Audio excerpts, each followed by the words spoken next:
안녕하세요. 디지털 픽스입니다. 이번 시간은 신재생 에너지에 대해서 한번 알아보겠습니다. 신재생 에너지 사업 분야에서도 태양광과 태양열을 사용하는 산업 분야가 앞으로 각광받을 것으로 보고 있습니다. 저희들이 앞으로는 태양광과 태양열을 사용해야 되는 현실적인 이유가 많이 있습니다. 탄소 배출량이 많은 국가와 기업, 그리고 나아가서는 일반 가정에서까지 탄소 배출량에 따른 세금을 많이 부과하게 될 것으로 전망하고 있습니다. 하지만 이러한 부분이 단순하게 전망으로 이야기 드리는 것이 아닙니다. 지금 현재 이러한 과정들이 이루어지고 있습니다. 이미 미국과 유럽연합은 탄소 중립에 대해서 이미 행정명령을 마친 상황입니다. 탄소 중립의 개념은 간단합니다. 가장 핵심적인 부분은 이산화탄소의 배출량을 줄여서 지구 온난화를 막는 것이 가장 큰 목표로 보이고 있습니다. 탄소 중립에 대해서는 이미 전 세계적인 합의가 거의 다 이루어졌다고 볼 수가 있습니다. 그렇기 때문에 탄소 중립을 실천하지 않는다면 거기에 대한 간단하게 이야기 드리자면 벌금이 상당히 많을 것입니다. 그렇기 때문에 저희들이 탄소 중립을 실현하려면 현실적으로 가장 간단하게 접근할 수 있는 부분이 태양광과 태양열을 사용한 에너지 구축입니다. 이러한 전 세계적인 방향성이 있기 때문에 태양광과 태양열 관련 사업들은 어느 정도 정부의 지원이 이루어지고 있는 것입니다. 내용 보시겠습니다. 신재생 에너지의 정의를 보겠습니다. 기존의 화석 연료를 변환시켜 이용하거나 햇빛, 물, 지열, 강수, 생물 유기체 등을 포함하여 재생 가능한 에너지를 변환시켜 이용하는 에너지입니다. 우선 신에너지 분야에서 수소가 눈에 띕니다. 신에너지에 속해 있는 수소 같은 경우에는 수소 충전소가 필요합니다. 우선 수소 충전소는 수소를 트럭이나 파이프라인으로 운반하는 오프사이트 스테이션과 차량용 수소를 생산하고 압축하는 온사이트 스테이션으로 나눌 수가 있습니다. 수소를 저희들이 에너지로 변환해서 사용하기에는 수많은 단점들이 있습니다. 또한 수소 연료를 이동시키기 위해서는 파이프 라인만으로는 충분히 한계가 많이 있습니다. 그렇기 때문에 수소 연료 이동으로는 대부분 트럭을 사용하고 있으므로 이러한 운송 과정에서도 오염 물질이 배출이 됩니다. 하지만 가장 큰 문제점은 수소 연료는 낮은 점화 에너지가 필요하고 또한 높은 연소 에너지가 필요합니다. 이로 인해서 수소 탱크에서 쉽게 누출이 될 수 있기 때문에 상당하게 폭발에 위험합니다. 실제로도 수소 충전소에서 여러 건의 폭발 사건이 보고가 되었습니다. 결론적으로 폭발 위험성이 있는 유공합 관련 신에너지들은 상당히 위험하다고 보고 있습니다. 그렇기 때문에 제가 어느 정도 관심을 많이 가지고 있는 부분이 태양광과 태양열을 집중하고 있습니다. 재생에너지 목록을 보자면 태양광, 태양열, 바이오, 풍력, 수력, 해양, 폐기물, 지열 이렇게 있습니다. 이러한 신재생에너지의 특징을 간단하게 보겠습니다.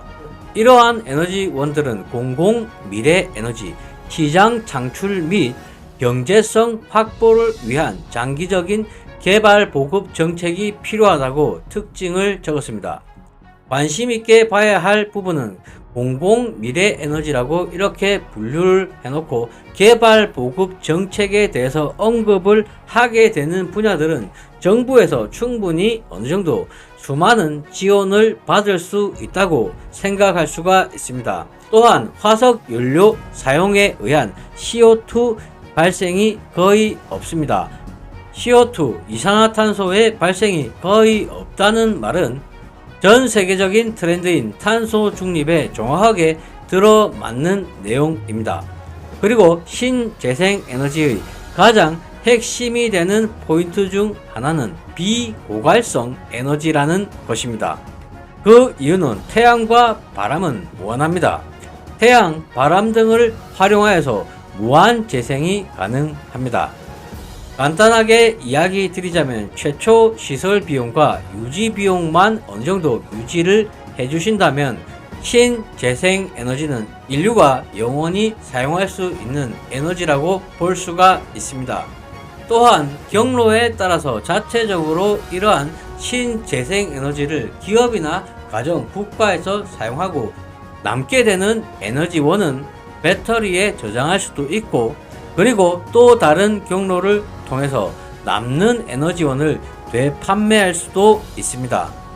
대부분의 사람들은 기후변화 협약, 탄소 중립 이런 이야기가 나온다면 현실적으로 저희들과는 큰 상관이 없는 내용으로 보이고 있습니다. 하지만 이러한 부분들이 저희들과 상관이 없는 부분이 아닙니다. 그 이유는 전 세계적으로 탄소 중립을 실천하지 않고 이산화탄소를 많이 배출하는 국가나 기업, 개인들에 대해서 직접적인 세금을 어떻게 많이 부과시킬지에 대한 내용이 전 세계적으로 이루어지고 있습니다. 지난 2021년 12월 방송에서 한번 이야기 드렸었던 것처럼 조 바이든 미국 대통령은 이미 2050년 탄소 중립 달성을 위한 행정명령에 서명을 했습니다. 이로 인해서 공화당에서는 거센 반발이 있었습니다. 하지만 수많은 전문가들은 이번 행정명령이 청정에너지 시장에 상당한 활력을 불어넣을 것으로 보고 있답니다. 이렇게 조 바이든 대통령이 행정명령에 서명을 한 부분은 기존 석유 재벌들의 통제력이나 로비력이 약화되었다고 볼 수도 있겠습니다.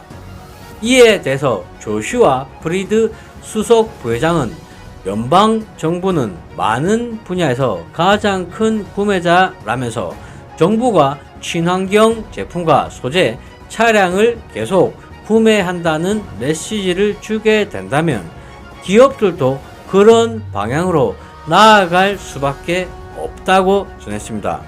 한국이 미국과 군사적, 경제적 동맹관계에 있다 하더라도 현실적으로 미국 정부에서 이러한 방향성을 제시하게 된다면 한국 정부 역시도 미국의 방향성을 무시할 수가 없습니다. 유럽연합 EU 집행위원회가 기후변화에 대응해 2050년까지 탄소 중립을 이룬다는 목표를 달성하기 위한 대규모 탄소 배출 감축 계획을 발표했습니다.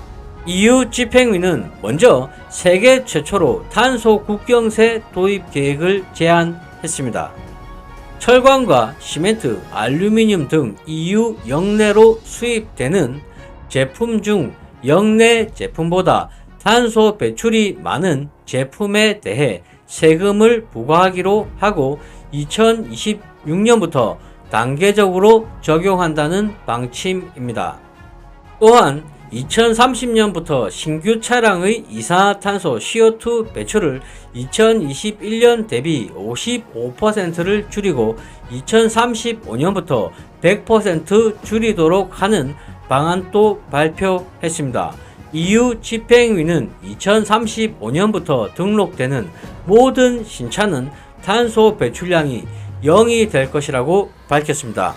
로이터 통신은 이 방안에 따르면 EU 27개 회원국에서 휘발유와 디젤 신차의 판매가 사실상 불가능하게 된다고 전했습니다.